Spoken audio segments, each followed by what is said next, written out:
We've all seen the pictures. Thousands, sometimes millions of people flooding the streets, signs held high, chants echoing through the air. But what makes people take to the streets? What makes them risk it all for a cause? Think back to the civil rights movement. Black Americans, denied basic rights, marched for equality. They faced dogs, hoses, and brutal arrests. But they persisted, their courage shaking the nation. Or picture the Berlin Wall, a symbol of oppression, dividing a city, a country, a world. Then people rose up. They demanded freedom, and with hammers in hand, they tore down that wall. These weren't just protests, they were moments when everyday people became heroes. They stared down injustice and said, "Enough!" Let's be real. Protests aren't always pretty. They're born out of frustration, anger, and a deep sense of injustice. When the system fails, when voices go unheard, people take to the streets to make themselves heard. But it's not just anger fueling the fire. It's hope. Hope for a better future. Hope that things can change. Hope that their voices, combined with thousands of others, can make a difference. And let's not forget solidarity. There's a powerful feeling of unity in a protest.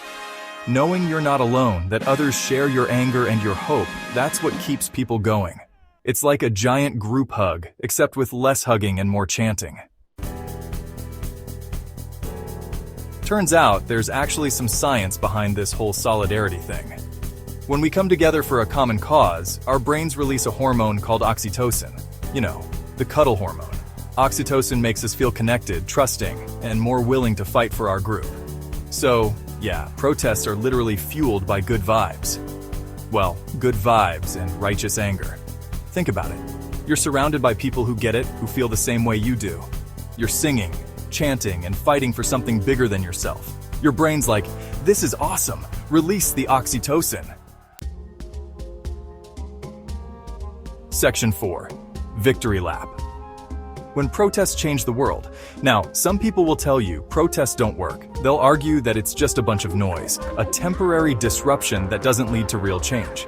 They'll say it's just a bunch of noise and inconvenience, a way for people to vent their frustrations without achieving anything concrete. But history begs to differ. Time and again, protests have proven to be a powerful catalyst for change. Protests have been the driving force behind some of the most significant changes in human history. They have given voice to the voiceless and power to the powerless. Take India's independence, for example. It wasn't just a political maneuver, it was a people's movement. Gandhi led millions in peaceful protest against British rule. They boycotted goods, they marched, they held fast to their principles, they refused to be silenced. Their collective action sent a powerful message to the world. And guess what? It worked. India gained its independence. The power of peaceful protest was undeniable. Or look at the fight against apartheid in South Africa. It was a long and arduous struggle. People around the world joined the movement, boycotting South African products, raising awareness, and putting pressure on governments. They demanded an end to segregation. The pressure mounted, and eventually, apartheid crumbled. It was a victory for justice and human rights. These victories weren't handed out. They were hard-won, achieved through relentless effort and unwavering determination. Fought for tooth and nail by ordinary people who dared to dream of a better world, who dared to demand something better. So the next time someone tells you that protests don't work, remember these stories. Remember the power of collective action and the change it can bring. Section 5. Unfinished business. The fights that never end. But let's not get ahead of ourselves. The fight for justice is a continuous journey, one that spans generations and transcends borders. The fight for justice is never truly over. It evolves, it adapts, and it persists. There are still countless issues that demand our attention, injustices that need righting. Each protest, each rally, is a testament to the enduring spirit of those who refuse to be silenced. From climate change to economic inequality, the list goes on. These are not just isolated issues. They are interconnected struggles that affect us all. Think about the ongoing fight for racial justice. It's a battle that has been fought for decades, yet the need for change remains as urgent as ever. From the streets of Ferguson to the Black Lives Matter movement, people are still demanding an end to systemic racism and police brutality.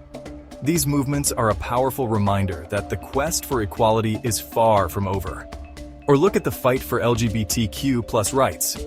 This struggle has seen significant victories, but the road to true equality is still long and fraught with challenges. While progress has been made, discrimination and violence still exist. The fight for acceptance and equal rights continues to be a critical issue. People continue to protest for equality, for the right to love who they love and be who they are. These demonstrations are a powerful assertion of identity and human rights. These ongoing protests remind us that the work is far from finished. They are a call to action, urging us to stand up and be counted. There's always more to be done, more voices to be heard. The fight for justice is a never-ending journey, one that requires our constant vigilance and unwavering commitment. Section 6. Protest in the age of hashtags, making noise in a noisy world. Now, in the age of social media, protesting looks a little different. We've got online petitions, viral hashtags, and virtual marches. It's easier than ever to make your voice heard. But with all this noise, does online activism actually make a difference? Well, yes and no. It can definitely raise awareness, put pressure on leaders, and mobilize people. But it's not a magic solution. Think of it like this. Online activism is like sending a strongly worded email, while taking to the streets is like showing up at someone's door. Both have their place, but sometimes you need to make a bigger statement. Section 7. Your voice, your power. Why protests still matter. So why do people protest? Because they have to. Because silence is complicity. When voices are stifled and injustices are ignored, the streets become the stage for change. Because when the system fails, the people must rise. History has shown us time and again that progress is born from the courage to stand up and speak out. Protests are a reminder that we, the people, have power. They are a testament to our collective strength and our unwavering resolve to demand justice. It's easy to feel powerless in the face of injustice. The enormity of the issues can be overwhelming, making us question our ability to affect change. But remember, every movement for change started with a single voice, a single act of defiance.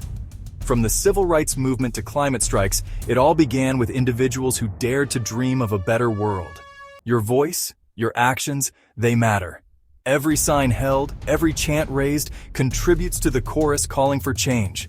So, the next time you see a protest, don't just scroll past it. Listen to the voices, understand the anger, feel the passion and the urgency behind their demands. And most importantly, ask yourself, what can I do to make a difference? Whether it's joining a march, signing a petition, or simply spreading awareness, every action counts. Because in a world that often feels hopeless, protests remind us that change is possible. They ignite the spark of hope and inspire us to believe in a brighter future. And that's something worth fighting for. Together, we can make a difference. Together, we can be the change. Enjoyed this video? Don't forget to subscribe and hit that bell. And tell us in the comments, what's a protest that inspired you? Until next time, keep questioning, keep learning, and stay curious.